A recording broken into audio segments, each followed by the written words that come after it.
हैं तो आप चाहें तो इसको बहुत आसान से यहीं पे सॉल्व कर सकते हैं, डायरेक्ट सॉल्व करते हैं, इतना लेंदी जाने की जरूरत नहीं, ये आपको समझाने के लिए इतना लंबा गया। चलिए नेक्स्ट क्वेश्चन देखते हैं, थोड़ा पैसेज बेस्ड क्वेश्चन है, उसमें हमें सिर्फ पढ़ना रहता है कि आखिरकार क्या क्या। ये कह रहे हैं आपको लिमिट दी है, ठीक है, लिमिट की वैल्यू भी दी है। यहाँ पर क्या कह रहे हैं कि limit of definite integral T square upon A plus T square whole power 1 upon T with respect to D T from limit 0 to X upon B X minus sine x equal to C. मतलब इस पूरे expression की value हमें क्या दिए हैं, सी दिए हैं, ठीक। और उसके बाद देखिए यहाँ पर क्या पढ़ा रहे हैं, कह रहे हैं कि where p belongs to natural number, अच्छी बात है भैया, पी नेचुरल नंबर से बिलोंग कर रहा है। कह रहे हैं पी का पावर भी जो है, पी की वैल्यू जो है, आपको पावर नहीं वैल्यू, पी की वैल्यू क्या रखना है, 2 या 2 से बड़ा रखना है। ए हमेशा पॉजिटिव लेना है, ये कहाँ पर है जरा इसको देख ले, यहाँ पर है, ए पॉजिटिव लेना है, आर पॉजिटिव लेना है, आर भी देखिए यहाँ पर है, एंड बी कभी भी 0 नहीं होना चाहिए, ठीक। उसके बाद क्या कह रहे हैं, कह रहे हैं कि if c exist, c exist कर रहा है मतलब लिमिट की कोई फाइनाइट वैल्यू दे रहा है, ठीक, एंड इज नॉन जीरो, और ये नॉन जीरो है, एग्जिस्ट भी कर रहा है और जो वैल्यू आ रही है कोई फाइनाइट वैल्यू है लेकिन वो 0 नहीं है, ठीक। देन बी का क्या मतलब बी की यहाँ पर क्या रेंज होगी या वैल्यू होगी उसे हमें पता करना है। तो आइए पहले इनको थोड़ा सा प्रोसीड करते तब हमें पता चलेगा खो क्या रहा है। यहाँ पर देखना आप लोग, हमें लिमिट दिए हैं किसका, definite integration of T square upon A plus T का power are whole power 1 upon P with respect to D T from limit 0 to X upon B X minus sine X, ठीक, B X minus sine X. Limit कहाँ लेना है, x tending to 0 पे।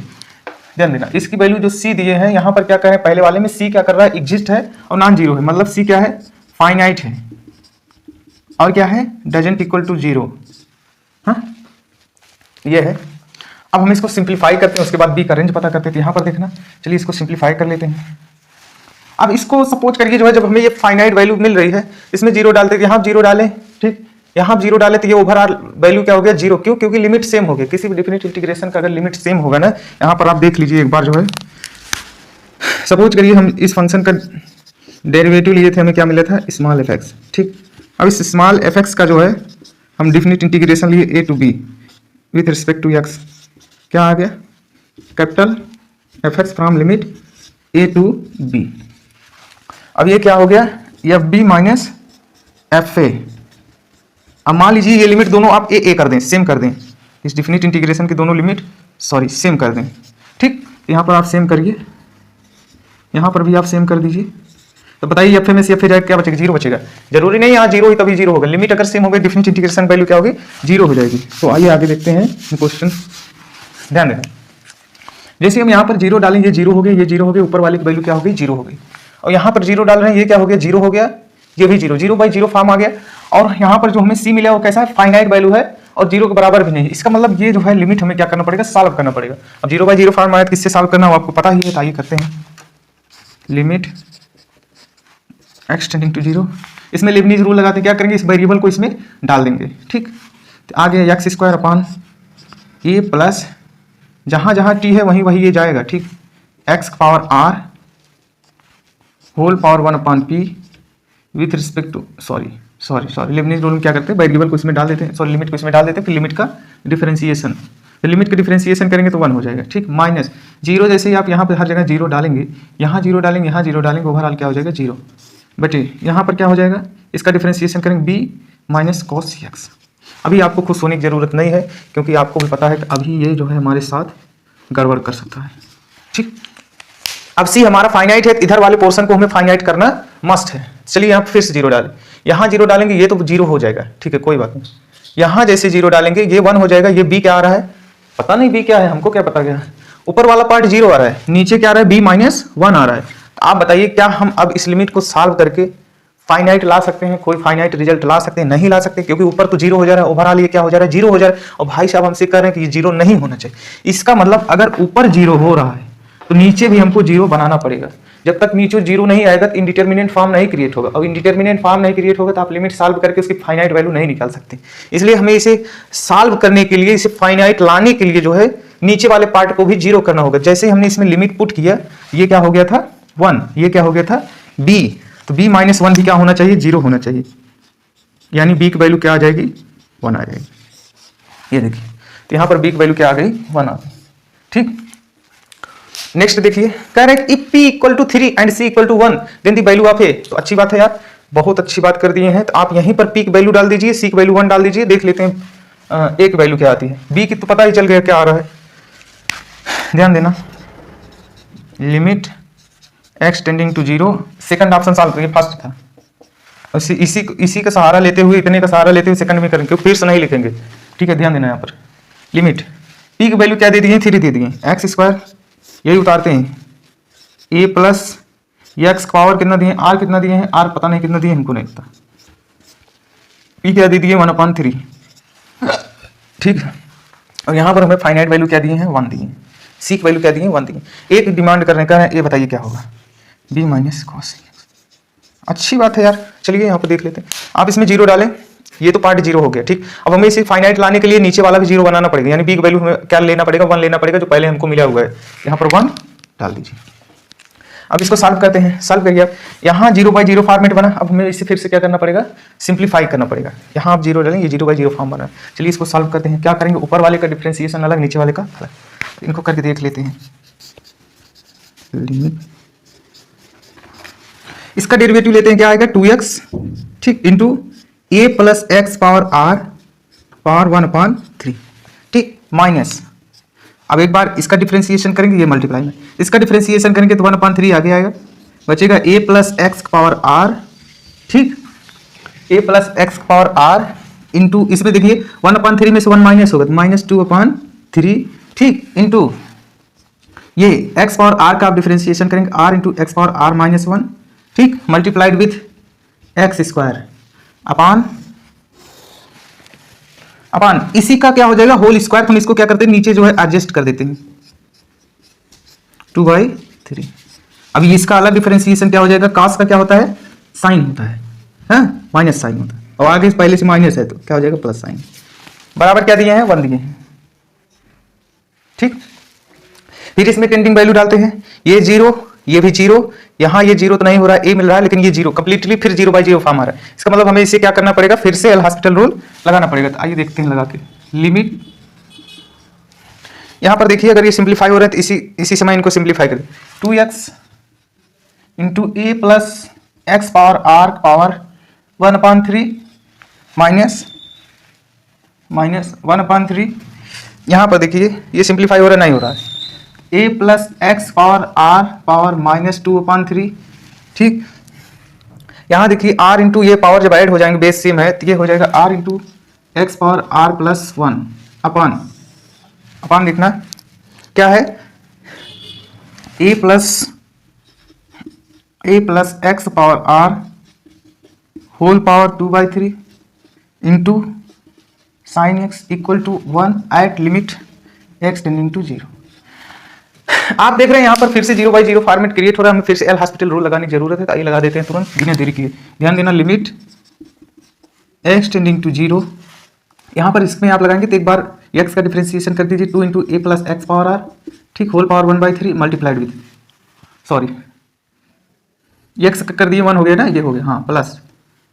अब इसका differentiation करिए, 1/3 आगे आएगा, 2/3 इंटू एक्स, ठीक, और इसमें से पावर माइनस होगा, 1 माइनस होगा, -2/3, अंदर वाले करेंगे तो r into x power r -1 minus, अब इधर चलते हैं 1/3, ठीक, ये पावर आगे आएगा, पहले इसी कर देते हैं, प्लस हो गया 2/3, ठीक, आगे आएगा 9 हो जाएगा, सॉरी यहाँ पे 2/9 बना लीजिए, और उसके बाद a plus x power r, अब इसमें से एक घटाएंगे तो -2/3 -1 कितना हो जाएगा, -5/3, ठीक, और उसके बाद अंदर वाले करेंगे तो क्या हो जाएगा, r into x power r -1, साथ में ये मल्टीप्लाई में है भाई साहब, इनको भी लिख देते हैं r into x power r plus 1, ठीक है, कोई बात नहीं। अब अगली बार इनका करते हैं, इनको एज इट इज लिख देंगे। चलिए इनका करेंगे तो r पहले से है, r प्लस 1 आगे आएगा, उसमें से आप एक कम करेंगे तो x to the power r बचेगा, इनको सीधे यहाँ उतार देते हैं, कोई दिक्कत नहीं है। ये आपको दिख रहा होगा कुछ ज़्यादा ही लेंदी हो गया है, इक्वल टू 1, नीचे वाले करिए, आप देखिए नीचे वाले का यहाँ पर साइन का कर देते हैं, क्या होगा, cos A plus x power r power 2/3 into cos X, plus इसका करेंगे तो वही 2/3 आगे आएगा, उसमें से एक आप कम करेंगे तो -1/3 हो जाएगा, तो A plus x power r power -1/3, ठीक, मल्टीप्लाइड विथ r, अंदर वाले करेंगे तो r into x power r minus 1 into sine x equal to 1। अब फिर स्टैंडिंग वैल्यू डालो इसमें, यहाँ 0 डालेंगे तो यहाँ मिल रहा है क्या 2 एक पावर 1/3, एक पावर 1/3। यहाँ पर देखिए ये 0, ये भी 0, ये 0 सब 0 हो गए। यहाँ पर डालिए आप, ये 0 हो गया, ये बच रहा है, क्या बच रहा है 1 पावर 2/3 इक्वल टू क्या दिए 1। अब ये आ गया अपनी औकात, ध्यान देना यहाँ पर। अब ए ऊपर वाले पावर में से इसको घटाएंगे तो एक पावर क्या आ जाएगा -1/3, इस 1/2 को उधर भेज दीजिए तो 1/2। अब इसे सिंप्लीफाई करिए तो ये लिख सकते हैं 1 पावर 1/3 और यहाँ लिख सकते हैं 1/2। इस 2 को इधर भेजिए, उसको उधर भेजिए तो 2 इक्वल टू आ गया 1 पावर 1/3। ये पावर जब इसके ऊपर आएगा ना तो 1/3 जो है 3/1 हो जाएगा। तो ए बराबर हो जाएगा 2 पावर 3/1 मतलब 3, कितना हो गया 8। एक वैल्यू क्या आ गई 8 आ गई। ठीक, वैसे इसका थर्ड ऑप्शन देख लेते हैं। p इक्वल टू 2 है, इक्वल टू 9 है एंड c एग्जिस्ट करा है, then value of c exist करने का मतलब क्या हो गया हमें फाइनाइट रिजल्ट मिलने वाला है। ठीक है, अब फाइनाइट रिजल्ट यहाँ पर 0 भी हो सकता है, लेकिन ऑप्शन में आपको 0 नहीं दिख रहा है तो इसका मतलब 0 नहीं भी हो सकता है। जरूरी नहीं कि इनका ऑप्शन ही सही हो, क्वेश्चन भी गलत हो सकता है, ध्यान देना यहाँ पर। तो हमें जो जो जैसे जैसे कह रहे हैं वैसे वैसे उठा के इसमें रख देना है और इसको सिंप्लीफाई। देखिए अब हम इसको फिर से नहीं स्टार्ट करेंगे, हमें इसे फिर से स्टार्ट करने की जरूरत नहीं, क्योंकि यहाँ पर ऑलरेडी ये वैल्यू आई हुई है। अब हमें इनमें जिन जिन कांस्टेंट की वैल्यू दिए हैं उनको रख देना है, उसके बाद इस लिमिट को सॉल्व करके सी की वैल्यू निकालना है। बी हमें 1 मिला है, उसको 1 ही रखेंगे, कोई दिक्कत नहीं है, कोई तकलीफ नहीं है। लिमिट x² अपॉन ए की वैल्यू क्या दी है 9, यहाँ आप 9 रख लीजिए। ठीक, x to the power r वो वैसे ही रहेगा, r की वैल्यू नहीं दिए हैं। 1 अपॉन p की वैल्यू कितना दिए हैं 2, चलिए ठीक है, अपॉन 1 माइनस cos। इस बार हमें इसकी लिमिट पूछें, जो लिमिट की वैल्यू आएगी वही किसकी वैल्यू होगी सी की होगी।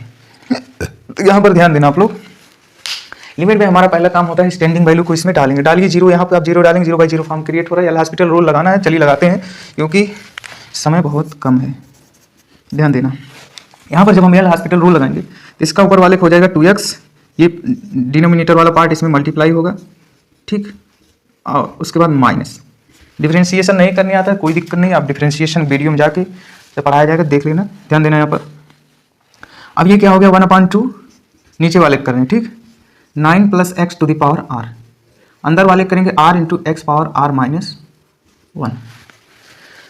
ये ब्रैकेट लगाने की जरूरत नहीं है, आप लोग फंक्शन समझ बैठेंगे। ठीक है, r into x power r minus 1, ऊपर वाला क्या करेगा इसमें मल्टीप्लाई करेगा। 1/2 यहाँ 1/2 क्या आया था आगे आया था ना, तो ठीक है अच्छी बात है। ठीक, यहाँ पर आप लोग ध्यान से देख लेना, यहाँ पर r 1/2 में से 1 माइनस करेंगे -1/2, हाँ, into r into x power r minus 1 into x² upon. अब ये जो इसका नीचे वाला पार्ट है इसका स्क्वायर होगा तो आपको क्या मिलेगा 9 प्लस एक्स पावर r। ठीक, अब ये नीचे वाले का आप डिफरेंशिएशन करेंगे, cos x का होता है माइनस sin x, पहले से माइनस बचा हुआ है, 1 का तो बात ही नहीं करेंगे, क्या हो गया sin x। ठीक, लिमिट हर एक स्टेप के बाद एक नए लिमिट में कन्वर्ट होता है, इसको अपने दिमाग में बैठा लो। ठीक है, नहीं तो तुम्हारा क्या हाल होगा वो तुम ही जानो। ठीक, ध्यान देना यहाँ पर 0 यहाँ डालोगे ये 0 हो गया, यहाँ 0 डालोगे 0 हो गया, यहाँ 0 डालोगे 0/0 फॉर्मेट, फिर से इंडिटरमिनेंट फॉर्म आ गया। ये तो भाई हाथ पार कर दिया। चलिए इसको फिर से डिफरेंशिएट करते हैं, दिमाग खराब करें। लिमिट x टेंडिंग टू 0, ये हम क्वेश्चन इसलिए लिए ताकि आप लोग को ज़्यादा क्लियरिफाई हो सके। ध्यान देना यहाँ पर, इसका डिफरेंशिएशन करेंगे तो यहाँ पर 2 हो जाएगा, 2 into 9 plus x to the power r whole power 1/2। यहाँ पर x का हो गया, अब इसका होगा ये मल्टीप्लाई, इसका होगा तो 1/2 सामने आएगा, सॉरी यहाँ प्लस लगाइए आप लोग, 1/2 9 प्लस r इस x to the power r power कितना है इसका power, x to the power r का पावर 1/2 है, उसमें से 1 माइनस करेंगे -1/2। ठीक, इंटू 2x मल्टीप्लाई, और ये साथ में अंदर वाले का भी डिफरेंशिएशन कर लेते हैं, r into x power r minus 1।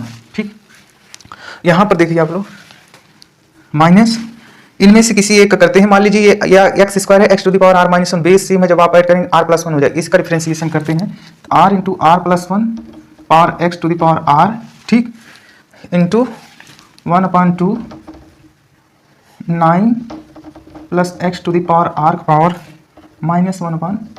ठीक, अगली बार जो है इनका डिफरेंशिएशन करते हैं, ये भाई साहब मल्टीप्लाई में रहेंगे, माइनस ये जो मल्टीप्लाई में है इनको लिख लीजिए x इंटू r प्लस 1। ठीक, x इंटू r प्लस 1, ये मल्टीप्लाई में है, माइनस आगे आगे प्लस कर देगा 1/4 हो जाएंगे। ठीक, इनमें से फिर -1 होगा तो -3/2 हो जाएगा। ठीक, -3/2 हो जाएगा। अंदर वाले का करेंगे r इंटू एक्स पावर अंदर वाले का r-1 मल्टीप्लाई में जो है आपको पता है हर एक स्टेप बाद एक नए लिमिट में कन्वर्ट हो जाता है। तो यहाँ पर वैल्यू डालते हैं, ये 0 डालेंगे, यहाँ 0, ये 0, यहाँ क्या मिल रहा है हम लोग को, यहाँ मिल रहा है 2 × 9 का पावर 9 + 0 पावर 1/2। ठीक, बाकी ये सब क्या हो जा रहे हैं 0 अपान, ये कितना मिल रहा है, यहाँ 0 हो जाएगा 9। ठीक, यहाँ 9 का वर्गमूल लेंगे आपको 3 मिलेगा, 9, 3 × 9, आंसर क्या आ गया 2/3। इसका आंसर क्या है 2/3।